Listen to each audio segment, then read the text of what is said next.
Good morning, ladies and gentlemen. I'm Lee Cheek, and it's a great honor to be here at Princeton University discussing the work of Eugene Genovese. It's just an amazing place. And there's another amazing event. We have a panel with two Methodist ministers, Brooks and myself, at a center of what used to be 5-Point Calvinism, discussing the work of Catholic Genovese on religion. Somebody needs to stop and call those folks in the Vatican, the Congregation for Saints, and tell them what's happening. This is Gene's first miracle. It's amazing. This is a distinguished assemblage of folks. And Dr. George, as I said to you earlier, you're a 4-star general, 5-star general in my book in the war against civic illiteracy. Thank you. There are many of us in the hinterland who have a great respect and love for the work you're doing. Brad Wilson, your organizational acumen and skill as a political scientist is greatly respected. There are many other people here that deserve recognition. Lou Bateman, one of the great editors of our time, and the work that he's done, and not only on behalf of the work of Gene and Betsy, but for many others. And Tad, just a wonderful human being. I'd also like to recognize the Alexander Hamilton Institute and Professor Ambrose and Professor Paquette. Now, keep in mind, I am a former U.S. Army chaplain, and I always hated that Army slogan, the Army of One, till I met Paquette. There's the Army of One. Watch out. And Bob, thank you, and thank you, Doug, for the work you've done. I also want to say that for those of us who are not students of American Christianity, that Brooks Heilfeld is really a seminal figure. There's one book that's probably not going to be mentioned today, but I want to mention it nevertheless, is Gentlemen Theologians, which Brooks wrote in 1978, that shows many of the emphases, many of the strengths, many of the sort of approach that the Genoveses would use for many years, and it's a master work to be read also in connection with this theology in America, which is one of the great surveys and one of, I think, the fairest survey of American Christianity. And so it's an honor for me to be on this panel with you, Brooks. In fact, 20 years ago, the first time I met Eugene Genovese was at the University of South Carolina. They had a conference on the 25th anniversary of the publication of the papers of John C. Calhoun. And there were 3 wayward speakers there. There was an economist, and there's one other gentleman who's at this gathering. I won't mention his name, but his initials are Smith, and myself. And Mark went before me, so it was a rough job to follow him. And Genovese pulled me aside. He said, "Cheek, you're a Methodist minister and you're interested in the history of the Methodist Church in the South. There's only one other guy in the country who has any attachment to that. You need to talk to Brooks Heilfeld." And so I appreciate his insight. And Gene has been very supportive of me over the years. I'm sort of a fellow traveler. I don't like that term because it's usually associated with totalitarian movements and totalitarian personalities. But in Gene's case, he's been very supportive of me. Many, many years ago, when I was writing my first book on Calhoun, he pulled me aside. He said, "You're onto something, Cheek. Keep working." And then he said, "Send me what you're doing." And then I sent him something, and he wrote back a 15-page, single-space corrective. It's an amazing mind and a tremendous scholarly acumen. One of the great challenges when approaching the Genovese corpus is it is such a work of sheer erudition. It is so overpowering. It is so complex.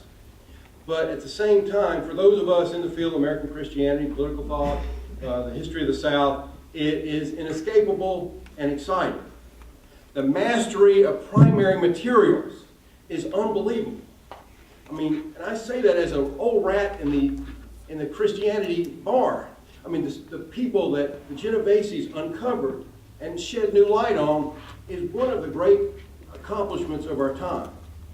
Also, on another level, the openness of the sort of Genovesian mission, of new ideas, new foci, is something that is a model for scholarly engagement and scholarly discourse, and is totally at odds with the contemporary academy. And I say that as a bureaucrat deeply embedded in the contemporary academy.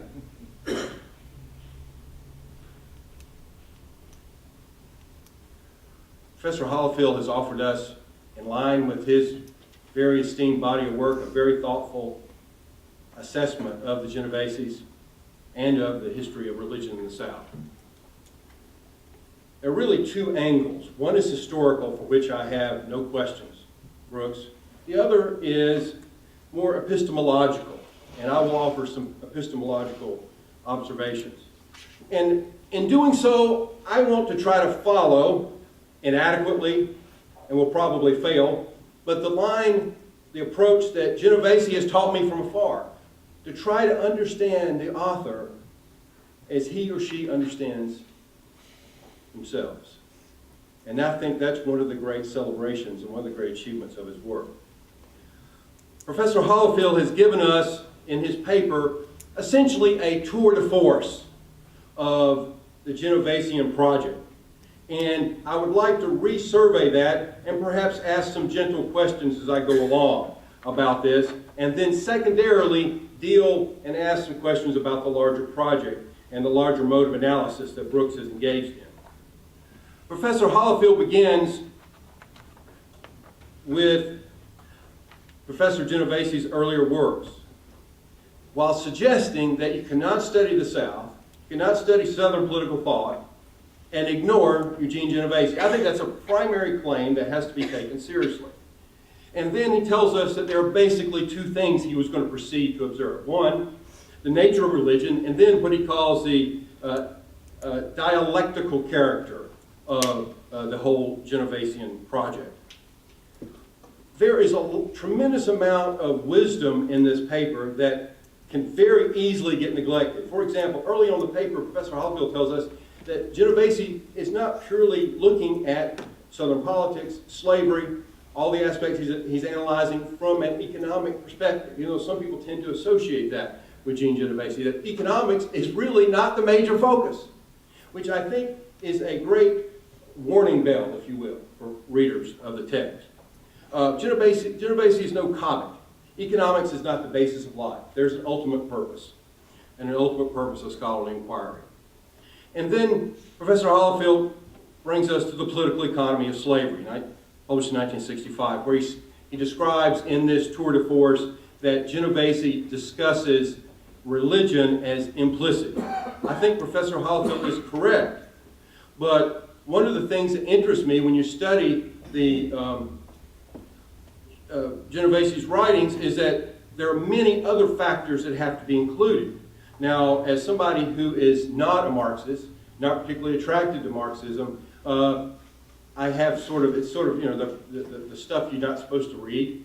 So, many years ago, I would read some of those early writings of Gene's, stuff like in Science and Society, Studies on the Left. Don't tell anybody I was reading stuff. And we wrote some very insightful works about just the Black Studies movement, kind of what I would call the Black Studies essays, where he makes significant arguments against utopianism and against utopian schemes in politics and in political analysis. And he also advocates originality. Don't depend on the work of others. Go back to primary sources, which I think very early on suggests more of an attachment to analysis, more of attachment to the importance of religion than some of his other more formal works on Southern society and Southern politics might suggest. Professor Hollifield then brings us to The World the Slaveholders Made in 1969, and which brings a lot of issues, mainly Fitzhugh. I say this as a student of Southern political thought. Fitzhugh is someone that Gene spends a lot of time with, perhaps an infatuation. Fitzhugh is the kind of person, to me, that's kind of like your crazy uncle, who's brilliant and you want to keep in the basement. But Gene brought him out of the basement and made us think seriously about Fitzhugh and all his, because he kind of fits Gene's program and Gene's ideas. I still want to keep him in the basement, but Gene's right.